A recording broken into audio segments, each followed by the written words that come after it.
में केंद्र विश्वविद्यालयों के अनुदान के लिए 4000 करोड़ से अधिक रुपए की वृद्धि की गई है, जिसमें वित्तीय वर्ष 2024-25 के लिए 15,928 करोड़ रुपए आवंटित किए गए।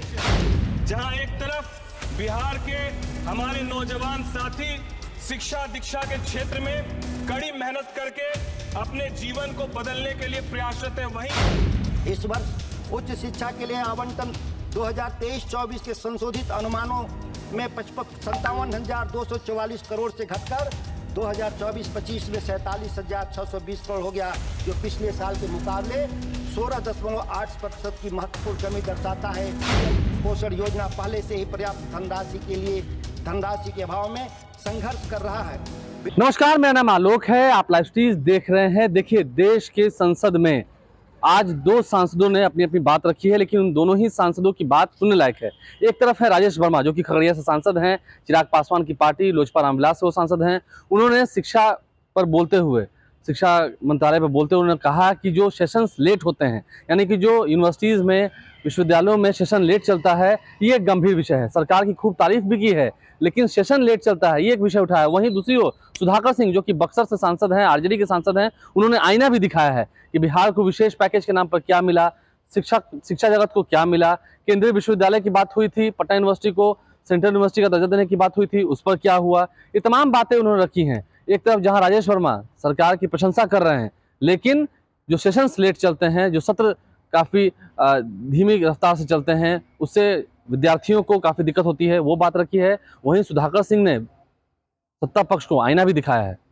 आदरणीय अध्यक्ष महोदय, इस वर्ष के बजट में केंद्र विश्वविद्यालयों के अनुदान के लिए 4000 करोड़ से अधिक रुपए की वृद्धि की गई है, जिसमें वित्तीय वर्ष 2024-25 के लिए 15,928 करोड़ रुपए आवंटित किए गए। 2024-25 के अंतरिम बजट में इस वर्ष शिक्षा मंत्रालय का कुल बजट 23-24 में 1,12,899 करोड़ रुपए के मुकाबले 1,20,627 करोड़ रुपए से 6.8% बढ़ा है। आईटी को इस वर्ष 1,202 करोड़ रुपए आवंटित किए गए, जो पिछले वर्ष 841 करोड़ थे। एनआईटीज को 5,040 करोड़ दिए गए, जो पिछले वर्ष 4,820 करोड़ रुपए थे। अध्यक्ष महोदय, आम बजट भाषण 2024 में आदरणीय वित्त मंत्री निर्मला सीतारमण जी ने नौकरियों को और स्किल ट्रेनिंग से जुड़ी 5 खूबसूरत स्कीम जो लॉन्च की है, उस विषय पर मैं ध्यान आकृष्ट करना चाहता हूं। जिसमें पहली scheme first time employment scheme जो है, जिसके तहत 1 लाख रुपए से कम सैलरी होने पर ईपीएफओ में पहली बार रजिस्टर करने वाले लोगों को 3 किस्तों में 15,000 रुपए की मदद दी जाएगी। वहीं दूसरी scheme job creation in manufacturing, इसमें मैन्युफैक्चरिंग सेक्टर से जुड़े फर्स्ट टाइम एम्प्लॉयमेंट को ईपीएफओ जमा करने का आधार पर शुरुआती 4 सालों में इंसेंटिव दिया जाएगा। इससे 30 लाख युवाओं को फायदा होगा। अध्यक्ष महोदय, तीसरी स्कीम सपोर्ट टू एम्प्लॉयर, इसके तहत इस स्कीम से सरकार एम्प्लॉयर्स का बोझ घटाने में मदद करेगी। इसके तहत नए कर्मचारियों के ईपीएफओ कंट्रीब्यूशन पर एम्प्लॉयर्स को 2 साल तक हर महीने 3,000 रुपए का रिम्बर्समेंट करेगी।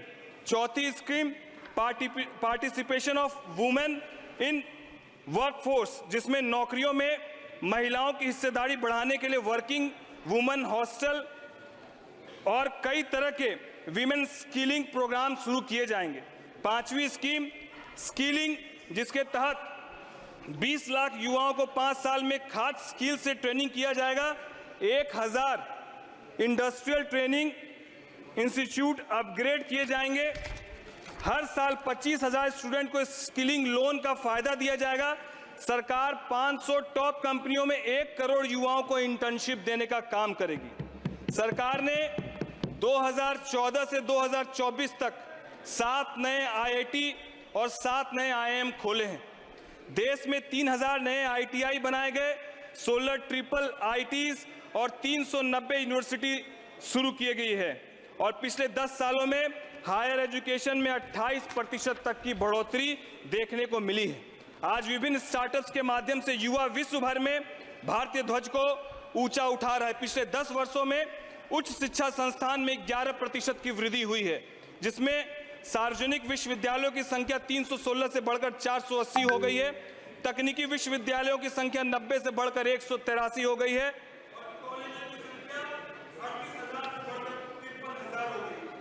आदरणीय अध्यक्ष महोदय, इन सभी के विकास और बेहतर शिक्षा के लिए सरकार पूरी तरीके से प्रयासरत है और कस्तूरबा गांधी बालिका विद्यालय के माध्यम से आज 5116 कस्तूरबा गांधी बालिका विद्यालयों में 7.07 लाख छात्राएं पढ़ रही है और प्रधानमंत्री उन्नत भारत विद्यालय के माध्यम से 14,500 आदर्श विद्यालयों की स्थापना की जा रही है। इस वर्ष 10,080 पीएम श्री स्कूलों के लिए 5,942 करोड़ रुपए की मंजूरी दी गई है।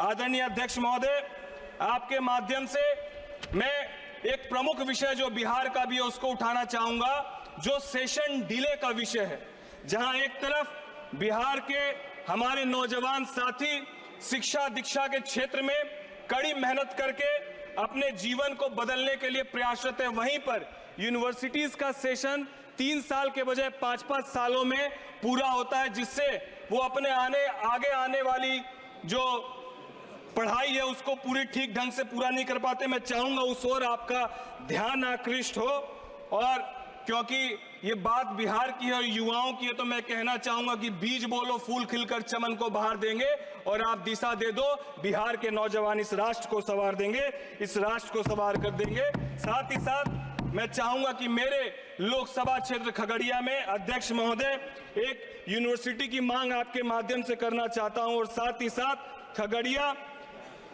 जो तकनीकी शिक्षा के लिए युवाओं के लिए एक इंजीनियरिंग कॉलेज की मांग कर रहा है, मैं चाहूंगा इस ओर भी आपका ध्यान आकृष्ट हो अध्यक्ष महोदय। साथ ही साथ मैं जितने भी हाई स्कूल्स हैं उनको मॉडल स्कूल विद्यालय के रूप में आपके सहयोग से तब्दीली मिले, ये आपसे मैं उम्मीद करता हूं, और ज्यादा नहीं कहते हुए अंत में बस यही कहता हूं कि तेरी हिम्मत तेरी लड़ाई से जानी जाएगी और तेरी किस्मत तेरी पढ़ाई से जानी जाएगी। इन्हीं चंद बातों से कहते हुए मैं शिक्षा की अनुदानों की मांग का पूरा समर्थन करता हूं, और फिर से आपका शिक्षा मंत्री का, आदरणीय प्रधानमंत्री जी का कोटि कोटि धन्यवाद देता हूं। इस वर्ष उच्च शिक्षा के लिए आवंटन 2023-24 के संशोधित अनुमानों में 57,244 करोड़ से घटकर 2024-25 में 47,620 करोड़ हो गया, जो पिछले साल के मुकाबले 16.8% की महत्वपूर्ण कमी दर्शाता है। इस देश में सरकार चलाने वाले लोग उच्च शिक्षा के क्षेत्र में निवेश नहीं करना चाहते। माननीय अध्यक्ष महोदय, कठोर कटौती हमारे उच्च शिक्षा संस्थानों के विकास और रखरखाव की कमजोर करती है, जिससे शिक्षा और अनुसंधान की गुणवत्ता प्रभावित होगी। माननीय अध्यक्ष महोदय, स्कूली शिक्षा और साक्षरता के लिए बजट में केवल 1% की मामूली वृद्धि की गई है। बच्चों में कुपोषण और अपर्याप्त स्कूली बुनियादी ढांचे जैसे महत्वपूर्ण मुद्दों को देखते हुए मामूली वृद्धि अपर्याप्त है। पीएम पोषण के बजट के कटौती और बच्चों में कुपोषण के निरंतर मुद्दों के साथ ही समस्या को हल करने के लिए आवंटन को काफ़ी बढ़ाने की आवश्यकता है। आंगनबाड़ी के लिए बजट, जो बाल पोषण और प्रारंभिक शिक्षा के लिए महत्वपूर्ण है, 1.5% कम कर दिया गया है। पीएम पोषण योजना पहले से ही पर्याप्त धनराशि के अभाव में संघर्ष कर रहा है। विभिन्न छात्रवृत्ति योजनाओं का पीएम यूएसपी योजना में विलय खर्च में पारदर्शिता और जवाबदेही के बारे में चिंताएं बढ़ाता है। यह विलय वंचित पृष्ठभूमि के छात्रों के लिए छात्रवृत्तियों की पहुंच को सीमित कर सकता है, जिससे उनकी उच्च शिक्षा को आगे बढ़ाने की क्षमता प्रभावित होती है। सरकार छात्रों को छात्रवृत्ति देने की बजाय ऋण लेने के लिए मजबूर कर रही है। हम देख रहे हैं कि वंचित और हाशिए पर के समाज के लिए छात्रवृत्तियों में हाल के समय में बड़े पैमाने पर कटौती किया गया और मजबूरन लोग शिक्षा ऋण की तरफ मुड़ रहे हैं। सरकार यहाँ तक कि देश के प्रसिद्ध उच्च शिक्षण संस्थान जैसे दिल्ली विश्वविद्यालय और जवाहरलाल नेहरू विश्वविद्यालय को भी राष्ट्रीय शिक्षा नीति के तहत गठित हेफा से ऋण लेने पर मजबूर कर रही है, और ऋण की अदायगी के लिए ये संस्थान भविष्य में फीस बढ़ाने पर मजबूर हो जाएंगे और देश में उच्च शिक्षा महंगी होती जाएगी और गरीब लोग जो पढ़ना चाहते हैं उनको उच्च शिक्षा हासिल नहीं हो पाएगा। वैश्विक बाजारों में प्रतिस्पर्धा करने और प्रतिस्पर्धात्मक बनाए रखने के लिए उच्च शिक्षा को एक महत्वपूर्ण पुनर्निर्माण की आवश्यकता है और कम से कम जीडीपी का 6% खर्च करना, उच्च आवंटन प्राप्त होना चाहिए। अंतर्राष्ट्रीय उदाहरण सुझाते हैं कि शिक्षा, कौशल विकास और अनुसंधान और विकास में बढ़ा हुआ निवेश समृद्ध देश बनाने में सहयोग करता है। हमें विश्वविद्यालयों में अनुसंधान और विकास के लिए बड़े पैमाने पर बजट आवंटनों के माध्यम से एक महत्वपूर्ण प्रतिबद्धता देखने की जरूरत है। भारत अनुसंधान और विकास में पिछड़ रहा है, जो केवल जीडीपी का 0.7% आवंटन, जबकि चीन 2.64, अमेरिका 3.44 और यहाँ तक कि विश्व औसत भी 2.6 से भी कम भारत खर्च कर रहा है। कृपया समाप्त कीजिए। 1 मिनट अध्यक्ष जी, मैं अपनी बात को समाप्त कर रहा हूँ।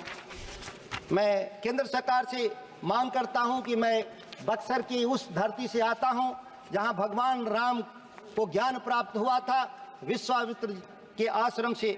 वहाँ भगवान राम के ज्ञान भूमि पर उनके गुरु विश्वामित्र के नाम पर एक केंद्रीय विश्वविद्यालय स्थापना करे केंद्र सरकार, जिस तरह से नालंदा और विक्रमशिला में विश्वविद्यालय बनाने का काम किया। एक बात मैं अंतिम इसलिए कहना चाहता हूं, 2015 में प्रधानमंत्री विशेष पैकेज की घोषणा में विक्रमशिला में भागलपुर में विक्रमशिला केंद्रीय विश्वविद्यालय बनाने की घोषणा किया।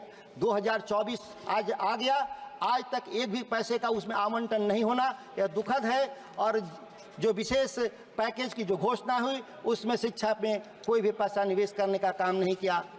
आपने दोनों ही सांसदों की बात को सुना है, जो देश की संसद भवन में रखा गया है। सदन की कार्रवाई के दौरान क्या कुछ बातें रखी गई हैं दोनों ही सांसदों की ओर से, हमने आपको इस वीडियो में दिखाया है। आप लाइव से बन रहे हैं। बात जब शिक्षा जगत की हो, बात जब बिहार की हो, देखिए नालंदा विश्वविद्यालय की बात ही कुछ अलग है, ख्याति प्राप्त है। और जब हम अगर बात करें पटना यूनिवर्सिटी की, उसे भी सेंट्रल यूनिवर्सिटी का दर्जा मिलना चाहिए, ये भी एक गंभीर विषय है। दोनों ही सांसदों ने सदन में क्या बात रखी है, एक ने जमकर प्रशंसा की है, एक ने जमकर आलोचना की है, आईना दिखाया है सत्ता पक्ष को। आपने सुना है। हमारे चैनल को सब्सक्राइब कर लें, साथ साथ फेसबुक पेज भी लाइक करें। धन्यवाद।